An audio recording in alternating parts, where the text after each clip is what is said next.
Hello, my friends. Hi, it's Miss Lacey. I'm not wearing a mask because I'm in my home. Today, I have a sleepy time story for you. Here's some clues. We see some little bear friends. Are they awake or are they asleep? They're asleep, right? And they're in their bed and they're tucked in. Are they being wild? No. No, they're calm. They're lying still. They've got their blankets covering their bodies. Yeah, this one's got on a nice little sleep cap.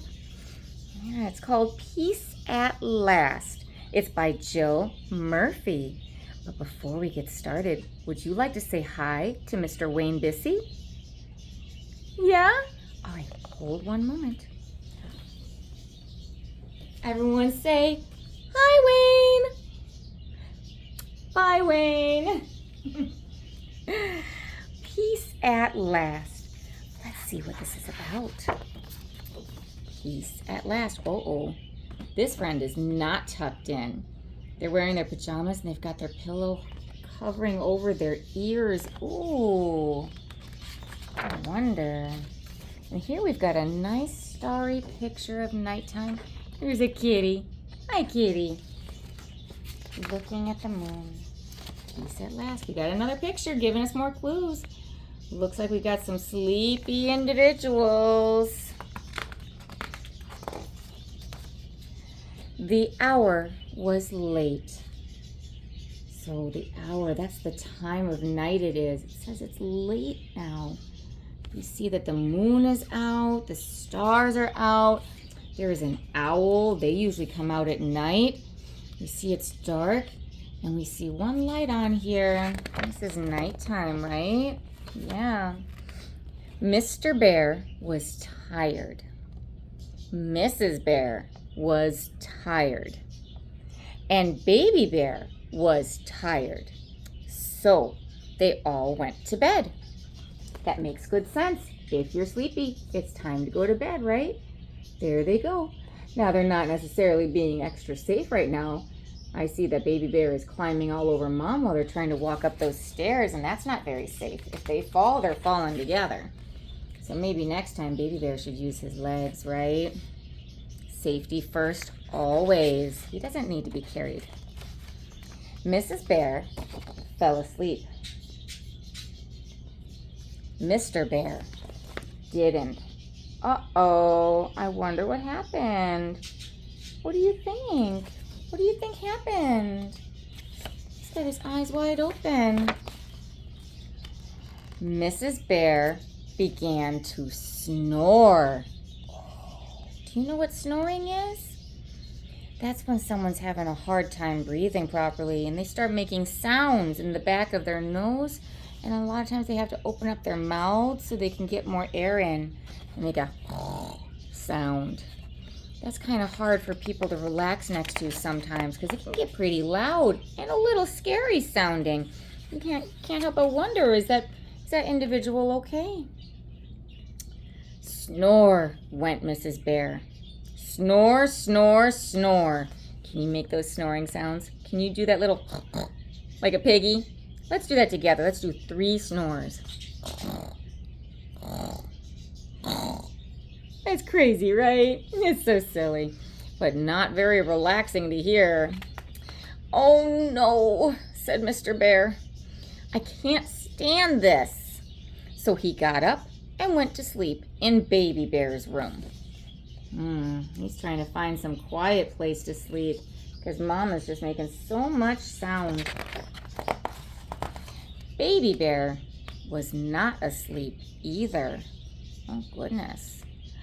He was lying in bed, pretending to be an airplane. Is that what he's supposed to be doing right now? He is tucked into bed. Is this getting wild time? No. Is this calming down time? Yes. This isn't nap time. This is bedtime. Yeah. So even at nap time, we need to be calming down, but this is bedtime. He cannot be staying up all night like this. That's not very healthy for his body. He needs rest. Meow, went Baby Bear. Meow, meow. He's making airplane sounds.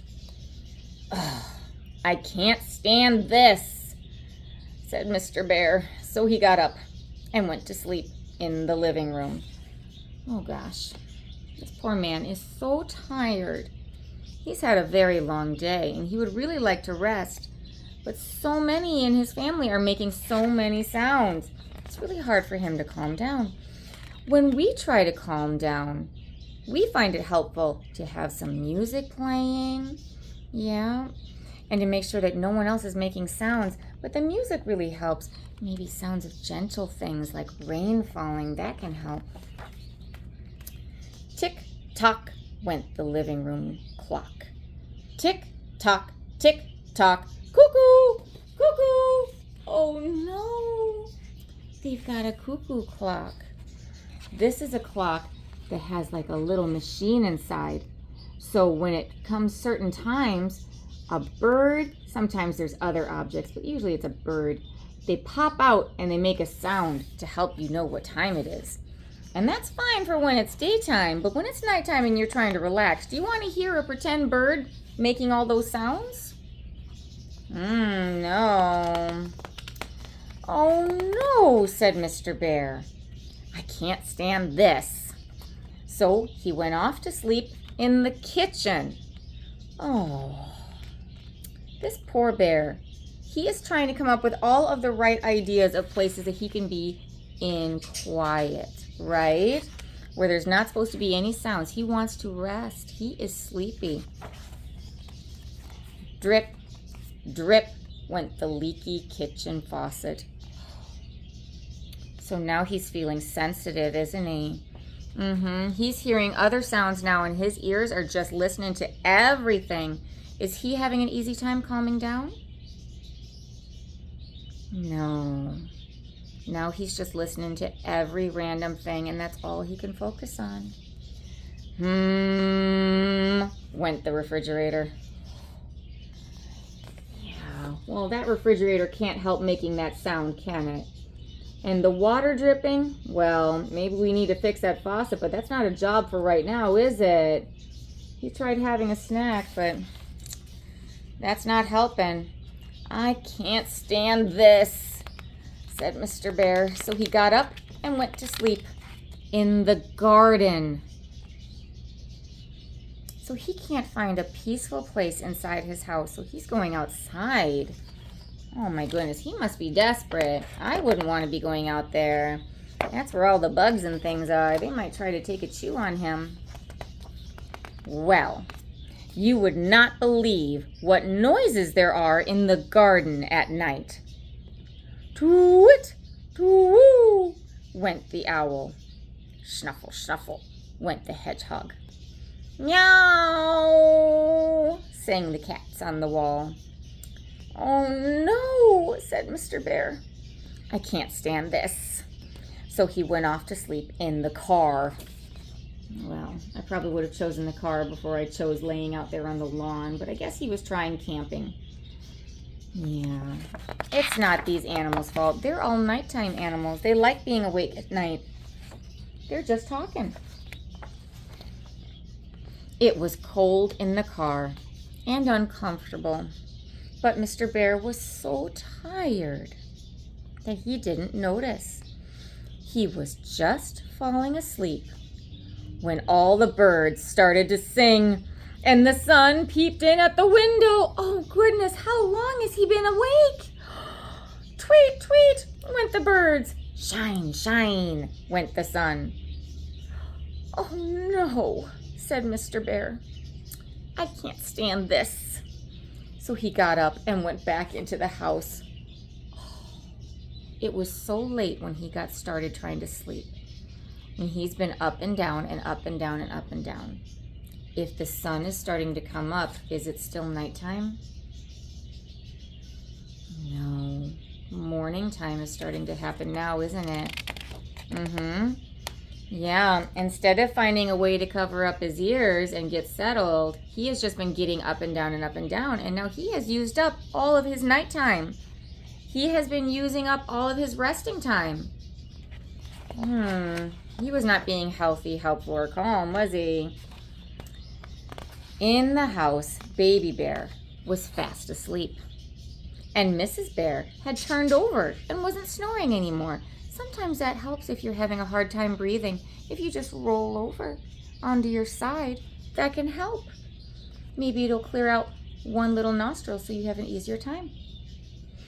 Mr. Bear got into bed and closed his eyes. Peace at last, he said to himself. Oh, he's really tired. Look, you see all these? They call them bags because your skin is all folded up and puffy and it kind of looks like you're carrying something under your eyes. They call them bags under your eyes. He's got a few of them, huh? He's sleepy. He's a tired bear. Went the alarm clock. Oh no! Mrs. Bear sat up and rubbed her eyes. Good morning, dear, she said. Did you sleep well? Did he? Did he sleep well? Not very well, dear, yawned Mr. Bear. Well, never mind, said Mrs. Bear. I'll bring you the mail and a nice cup of tea. Oh, goodness. I think Mr. Bear's going to need a nap, don't you? But maybe this nice cup of tea will help calm him down. And she did. Oh, they brought the mail. They brought some tea. Oh, poor Daddy. He didn't get any rest. But whose fault was that? Who was responsible for making sure that Mr. Bear went to sleep? Was it Mama Bear's responsibility? Was it her job to make sure that Daddy Bear went to sleep? No. Was it Baby Bear's job to make sure that Daddy went to sleep? No. It's Daddy's job to make sure that he sleeps, right? Yeah, sometimes it's hard to get our brains to calm down when it's time for sleep. And sometimes we get distracted. We think, oh, there's sounds over there. Maybe someone's doing something. I should get up and move. But that's the trick. When you start moving, it wakes your whole body up. So any rest you started to get, well, that's gone now, isn't it? When we want to make sure we get some really good sleep, we have to do a few things first to make sure that our bodies are ready. We close our eyes. We lie still. We listen to the music around us. And we breathe in and out. Having a blanket on our body helps because our skin likes to feel that weight. And if you can, it's nice to make sure that the room is nice and cool so that the blanket feels warm and toasty and it's all balanced. Those are ways to help you calm down and go to sleep. Those drip, drip, drips didn't need to bother this guy. They didn't need to bother him. If he had just sat and listened, then they would have helped him to calm down. But he wasn't very patient, was he? He was just getting up and down and up and down and up and down. And I don't know about you, but I think that maybe that snack in the kitchen probably didn't help either. Well, we know what to do, and hopefully Daddy Bear is going to learn soon. If you need rest, it's time to rest. Yeah, that's an important part of being healthy, helpful, and calm, getting your rest. Well, that's the end of this story. Did you like it? Yeah, I think it was a nice story too. Thank you so much for being such great listeners. I guess I'll talk to you guys again next time, okay? Mwah, mwah, mwah. Talk to you later. Bye-bye.